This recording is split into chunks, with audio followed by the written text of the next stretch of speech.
Lena Hartley never imagined that one small glimpse of ink on a stranger's wrist would shatter everything she believed about her past. It happened in the middle of a glittering Manhattan gala, where she was nothing more than a tired waitress, invisible to the powerful men she served.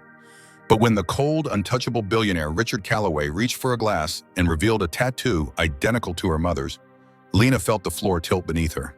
In that split second, she realized a truth that could destroy or rebuild an entire lifetime. And what happened next would force her to choose between fear, forgiveness, and the future she never thought she'd have. The first time Lena Hartley saw the tattoo, the world didn't slow down. It stopped. It was supposed to be just another miserable double shift at the Manhattan Grand Hall. Blue uplights washed over glass tables, champagne towers sparkled under crystal chandeliers, and everyone who mattered in New York finance strutted around like gravity didn't apply to their money. Laughter rose in waves, loud and polished, the kind that never had to worry about rent, hospital bills, or overdue utilities. Lena moved through it all in her black uniform and scuffed flats, balancing a tray of empty flutes on one hand. Her back ached, her feet burned, her phone, shoved deep into her pocket, held 3 unanswered texts from her mother. The last one read, "I'm fine, don't worry, just a little more tired today," which meant she was worse. "Lena, VIP section now," her supervisor hisses as she rushed past, perfume sharp as a slap. The assigned server called out, "Don't screw this up. That table is worth more than your entire life." Lena bit back a retort, "Yes, ma'am." She knew exactly who was in the VIP section. Everyone did. That was where the real money sat. At the center of that private corner, surrounded by dark glass and soft leather, was the man the financial channels called the Ice King of Wall Street, Richard Calloway. She'd seen him on TV, heard his name muttered by exhausted bartenders counting tips at 3 in the morning. He was the kind of billionaire who didn't need to raise his voice. Other people just lowered theirs around him. And tonight, he was celebrating. Lena adjusted her ponytail, fixed a neutral smile on her face, and walked toward the frosted glass divider. As she pushed it open, the sound level dropped. The VIP section was quieter, darker, heavier. Security at the door, a private bar, crystal decanters that probably cost more than her mother's car, back when they still had one. At the main table sat Richard, a few executives, and one man Lena recognized instantly from reputation alone, Caleb Morgan. Caleb was known for being loud, flashy, and cruel in a way that people called brutally honest, when really they meant doesn't see poor people as human. He was already halfway through a glass of something expensive, and his laugh cut across the room like a knife. Lena's palms were damp, but she kept her shoulders back. She'd learned in Brooklyn that shrinking only made you easier to step on. "Good evening, gentlemen," she said calmly. "Can I get you anything to drink?" "Champagne," Caleb answered without looking at her. "The good kind, the one that costs more than her rent." The other men chuckled. Lena's jaw tightened, but she didn't let it show. "Yes, sir, I'll be right back." As she turned away, she heard Caleb's voice again, louder this time, clearly meant for her. "Look at this place." He gestured toward the room. "Some people are born to celebrate deals like this. Others are born to refill the glasses." Another round of laughter. Lena forced air into her lungs and kept walking. Don't react. Don't give them anything. Her mother's cough echoed in her mind. She needed this job. She needed every dollar. At the bar, she set the tray down and gripped the counter until her hands stopped shaking. "Inhale, exhale," she whispered to herself. "You're fine. You've heard worse." She collected a bottle of champagne older than she was, 4 crystal flutes, and headed back. That was when everything changed. She reached the table, began to pour, careful not to spill a drop. Caleb was bragging about how the deal they'd just signed was worth more than what most people will see in 10 lifetimes. The men nodded and smirked. Only Richard stayed silent, eyes on the stack of documents in front of him, pen resting perfectly parallel to the edge of the folder. When Lena leaned in to set a glass in front of him, his cuff slid up just enough to reveal his wrist. She saw it in one glance. A compass rose, sharp lines, delicate shading, and beneath it, a date. Her blood ran cold. No. Her fingers went numb, and for a second, the room blurred. The clink of glass, the low hum of conversation, the soft jazz in the background, it all turned into static. Her mother had the exact same tattoo, same compass, same date. Lena had grown up staring at it whenever Margaret rolled up her sleeve to wash dishes or brush her hair. As a kid, she traced the shape with childish fingers and asked, "What does it mean, Mom?" Margaret always gave the same answer.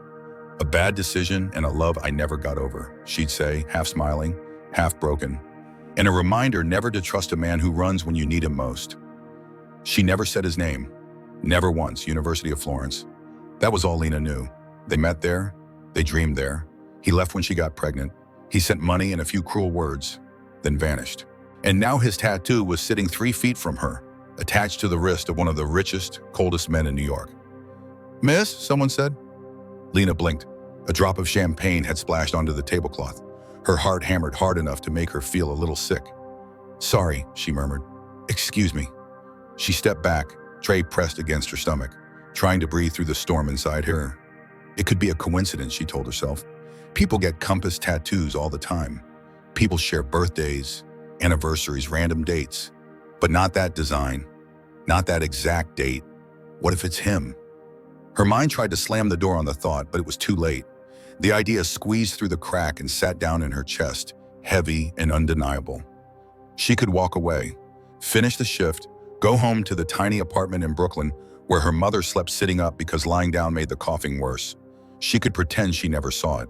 But then she pictured Margaret's face, the way her eyes grew distant whenever Florence came up on TV, the way she gripped the edge of the sink when the coughing got too bad and said, "Don't worry, honey, I'm tougher than I look."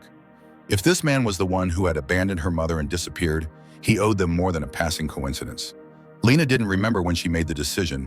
One minute she was backing away, the next she was stepping forward again, words burning on her tongue. "Sir?" Richard looked up for the first time. His eyes were a cool, stormy gray. He had one of those faces that look carved, controlled, every line in place. But up close, Lena could see the tiredness at the edges, the sleepless nights, the cost of never letting anyone see you flinch. "Yes," he said, voice low, practiced, uninterested. Caleb smirked, delighted at the interruption. "Careful," he muttered. "Ice King doesn't like being bothered." Lena ignored him. Her throat felt dry, but the words came anyway. "I noticed your tattoo." The air around the table seemed to tighten. A couple of the men lifted their brows. Caleb laughed under his breath. Her first day in VIP, and she's already flirting. Cute. But Richard was no longer looking at his documents. His gaze dropped to his wrist, then back to her face. "My tattoo?" he asked slowly. "Yes," Lena swallowed. "My mother has the same one, same compass, same date." Silence crashed over the table. Caleb leaned back, amused. "What are the odds? Maybe your mom and Mr. Calloway here got matching tattoos on spring break." The executives chuckled weakly, but it died quickly. Richard had gone pale. "What did you just say?" he asked, voice softer now, dangerous in a different way. Lena's pulse roared in her ears. "My mother. Her name is Margaret Hartley. She studied at the University of Florence. About 26 years ago. She's had that tattoo ever since." Richard's fingers loosened. The pen he'd been holding rolled soundlessly across the table. "That's not possible," he whispered. "She told me she got it with someone she loved," Lena continued, her voice shaking but steady. "Someone who found out she was pregnant and told her to take care of it like she was a problem to be erased." Caleb stopped smiling. Richard's chair scraped back. His composure, the armor the entire city admired, cracked in front of everyone. "Your mother's name is Margaret Hartley?" he demanded. "Yes." "How old are you?" 25. The color drained completely from his face. "No," he breathed. "She told me the baby didn't make it. She told me she lost it." Lena felt like the floor had tilted. This wasn't how she'd imagined confrontation. In her head, if she ever met the nameless man with the tattoo, he would deny everything, smirk, walk away. Richard didn't look like a man walking away. He looked like a man who just had the ground ripped out from under him. Caleb broke the silence, his voice thin. "Richard, for all you know, this could be a scam, a setup. You're rich, she's desperate. Do the math."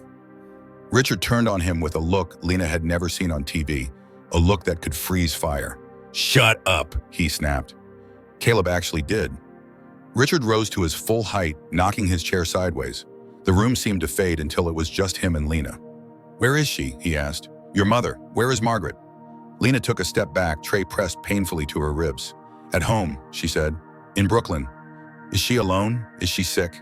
The questions came out rushed, jagged. Lena's eyes burned. "We can't afford the tests she needs. She's getting worse." Richard closed his eyes for a half second, as if physically hit. "Call your supervisor," he said, already reaching for his wallet. "You're done for the night." "I can't just leave," Lena protested. "I need this job." He peeled off several crisp hundreds and set them on the table like they were nothing. "You've already earned your pay," he said, "and I'm not asking. I'm coming with you." She stared at him. "Why?" His voice dropped, raw and stripped of all polish. "Because if you are who I think you are," he said, "I have been living a lie for 25 years, and your mother has been carrying the cost of my cowardice alone." The men at the table avoided looking at either of them. Caleb stared at his hands like they might save him. Lena's heart pounded so hard it hurt. This was insane. This was too much. This was everything she'd wanted and nothing she was ready for all at once. Still, one thought cut through the chaos. If there is even a small chance this man is telling the truth, he might be the only person who can save my mother's life. She nodded slowly. "I live in Brooklyn," she said, her voice barely above a whisper. "You really want to come?" Richard didn't hesitate. "Get your things. We're leaving now." As they walked past the restroom corridor toward the back entrance, Lena caught her reflection in the dark glass, her in her simple black uniform, eyes wide, jaw tight, walking beside a billionaire who might be the man her mother loved and hated in equal measure. Outside, Richard's black town car waited by the curb. The city buzzed around them, clueless that a quiet bomb had just gone off in one young woman's life. Lena slid into the back seat, clutching her bag. Richard got in beside her, suddenly looking older than any photo she'd ever seen. The driver pulled away from the glowing skyline, heading toward the narrower streets of Brooklyn. Lena stared out the window, stomach twisted in knots. She had no idea what would happen when they reached her apartment. She only knew one thing for sure: nothing in her life would ever be the same. If you were Lena, would you have taken Richard to meet your mother that night? Or would you have walked away and protected your old life? Yes or no? The town car slipped deeper into Brooklyn, leaving behind the glittering towers of Manhattan. Streetlights flickered over cracked sidewalks, shuttered bodegas, and old brick buildings that leaned wearily into each other as though holding themselves upright out of habit. Inside the back seat, silence pressed down on Lena and Richard so heavily it felt like a third passenger. Lena's fingers twisted the strap of her bag. She kept her eyes fixed on the window, watching familiar corners glide past. Places she'd walked as a kid, places she still walked when she and her mother counted coins and rationed groceries, places she had never imagined bringing a billionaire into. She felt exposed in a way that had nothing to do with money. It was her life, her reality, being seen for the first time. Beside her, Richard sat rigidly, his hands clasped together so tightly the knuckles whitened. For a man whose name appeared weekly in the Wall Street Journal, he looked nothing like the titan New York imagined him to be. He looked terrified. "Is she awake?" he asked suddenly. Lena flinched a little. "Most likely. She barely sleeps anymore. The coughing keeps her up." Richard's jaw tightened. "I should have been there, back then. I should have found her. I should have—" "You didn't," Lena said sharply before she could stop herself. She stared straight ahead. "And my mother paid the price for it." He didn't argue. He didn't make excuses. He only nodded once, a small, broken acknowledgement. The driver turned onto Lena's street, one lined with parked cars and dim yellow lights that cast long shadows on the pavement. Laundry hung from fire escapes. A couple argued softly outside a bodega. A dog barked from a second-story window.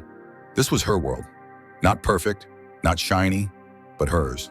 "Here," Lena said quietly, pointing to a faded red brick building with peeling paint around the entry door. The driver stopped. Richard stared at the building like it was a test he had already failed once and was terrified of failing again. Lena stepped out first, hugging her jacket closer. Richard followed, his polished shoes crunching on scattered gravel. For the first time, he seemed small against the towering building, as if the weight of his past had physically settled onto his shoulders. "We don't have an elevator," Lena said quietly as they approached the stairwell. "Third floor." "I don't mind," he replied. "I would climb 20 flights if I had to." She believed him, and that frightened her more than disbelief ever could. They climbed the narrow stairs, the air smelling faintly of old wood and someone's cooking 2 floors below. Lena felt her pulse thundering in her throat. She stopped outside her door, gripping the key with trembling fingers. Before she turned it, she whispered, "I don't know how she'll react." "I'll take whatever she gives me," Richard said softly. "I deserve all of it." Lena opened the door. The small apartment was dimly lit by a single lamp in the living area. Her mother, Margaret, sat on the old sofa wrapped in a thin blanket.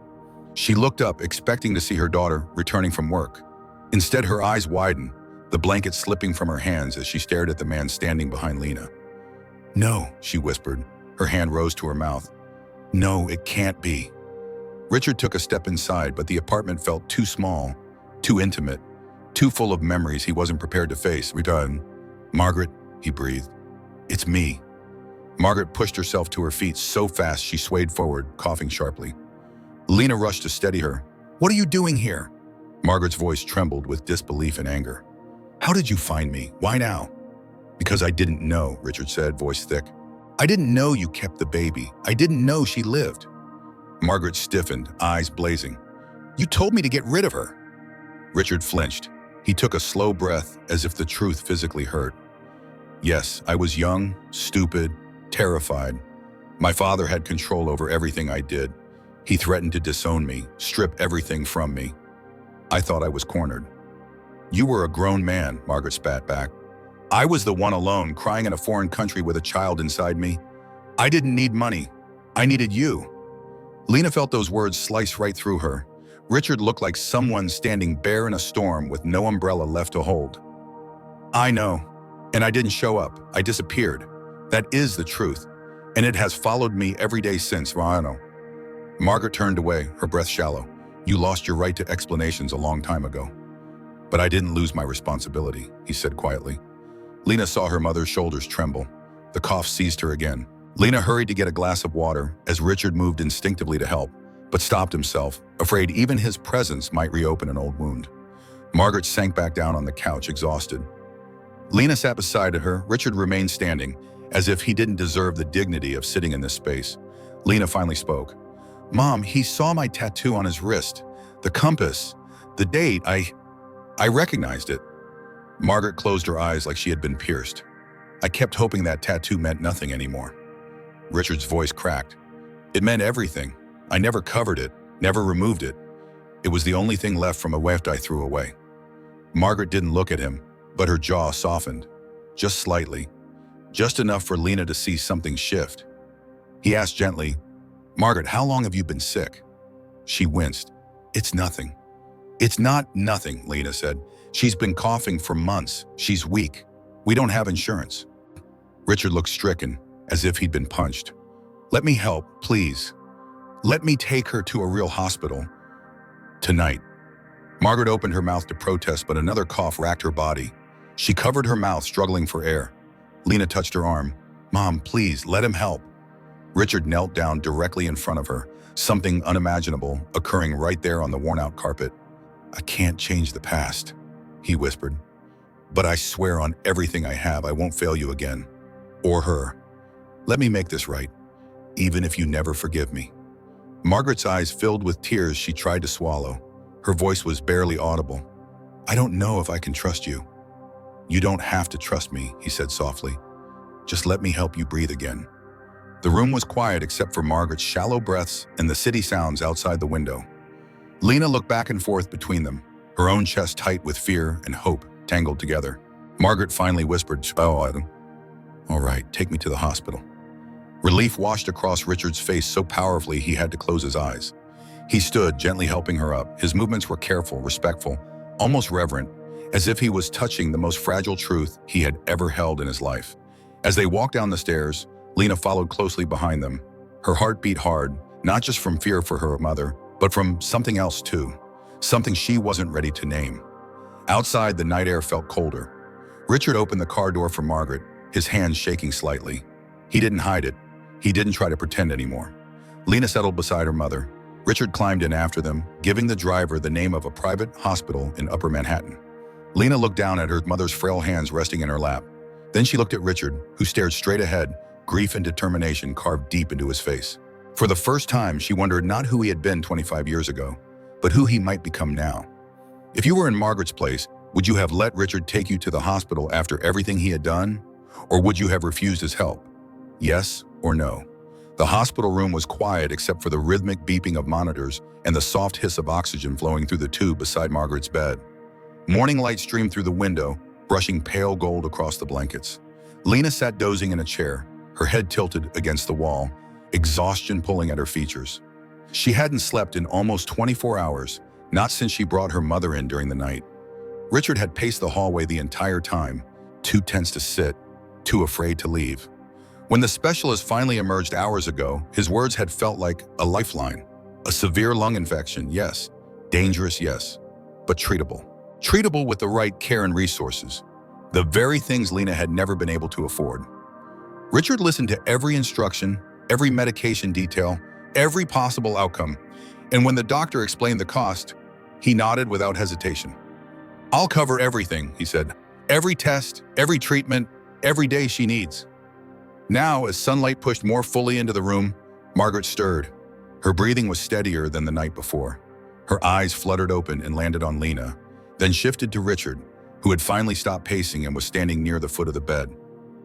"You're still here," Margaret whispered. Richard stepped closer, voice gentle. "I'm not leaving unless you send me away." Her eyes softened in a way Lena hadn't seen in years, though not with forgiveness, more like cautious acknowledgement. "You shouldn't have had to do this," Margaret said, "not after everything." Richard shook his head, a grief-heavy motion. "I should have done this decades ago." Lena rose and took her mother's hand. It was warm, stronger than before. Relief pressed at her chest, making her throat tight. "Mom, they said you're responding to the antibiotics. It's going to take time, but you're getting better." A single tear slipped from the corner of Margaret's eye. "I've been scared for so long," she murmured.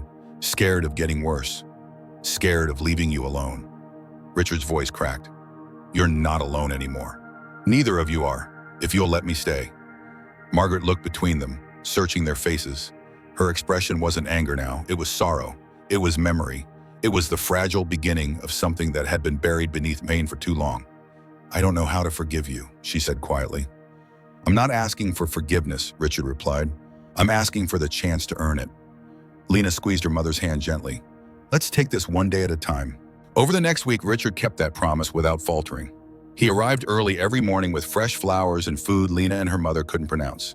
He spoke with her doctors, asked questions, arranged specialists, paid bills before the hospital could even print them. Not out of guilt alone, but out of a responsibility that had finally anchored itself deeply inside him. Lena watched him carefully. She told herself she was wary. She told herself she didn't trust easily, but she also saw how he looked at Margaret when she slept. Guilt etched into every line of his face. She saw how he looked at her too, not as a stranger or burden, but as someone he was claiming, not with entitlement, but with reverence. On the 7th day, Margaret was strong enough to sit up fully in bed. Her cheeks held a faint blush. Her voice regained some of its old firmness. "I want to go home soon," she said. "You will," Richard promised gently. "And I'll make sure your home is safe and comfortable for recovery." That made Margaret turn her gaze to him with a deeper intensity. "Richard, I don't need luxury." "I know," he said softly, "but you deserve stability, and Lena deserves the chance to live her life without carrying everything alone." Lena's breath caught. "What do you mean?" Richard reached into his briefcase and took out a simple envelope. He handed it to her. Inside was a letter of acceptance. University of Florence. Her old professor had recommended her return, and a spot had opened mid-year. Attached was a confirmation of full financial support. Lena stared at it, stunned. I applied years ago but never went because Mom needed me. How did you even—" "I made a few calls," he said, his voice quiet with emotion. "You shouldn't have had to give up your dreams because of my mistakes. Go back, finish what you started. I'll be here for your mother while you're away." Margaret covered her mouth with both hands, tears sliding down her cheeks. "I always wanted this for her, but I could never give it to her." "You gave me everything," Lena said, leaning in to hug her mother. "You kept us together." When she pulled back, her eyes met Richard's. They held a long, fragile moment between them. "I'm not ready to call you Dad," she said softly, "but I'm ready to try building something." Slowly, emotion flickered across Richard's face. Relief, gratitude, hope. "That's more than I deserve, and enough for me." Weeks passed. Margaret returned home healthier than she had been in years. Richard visited daily, sometimes with groceries, sometimes with books, sometimes just to sit with her while she rested. Lena found herself spending more time with him, learning about the man beneath the empire, the man who carried regret like a second skin. And somewhere between hospital hallways and shared dinners, the three of them began forming something new. Not perfect, not simple, but real. On the day Lena left for Florence, the sun was bright over JFK Airport. Margaret hugged her tightly, whispering, "Go live your life, honey. I'll be waiting when you come home." When Lena stepped towards security, she turned back to Richard. He stood a few feet away, hands in his coat pockets, uncertainty in his eyes. She walked back to him and took a breath. "Thank you for giving us a future," she said. "You're giving me one too," he replied quietly. She nodded, lifted her suitcase, and walked toward her gate. And as she turned one last time, she saw them standing together. Her mother and the man who had once abandoned them, now building a bridge she never thought could exist. For the first time in her life, Lena stepped forward without fear. If this ending touched you, do you think Richard truly earned his second chance? Or do you feel forgiveness should take longer? Yes or no?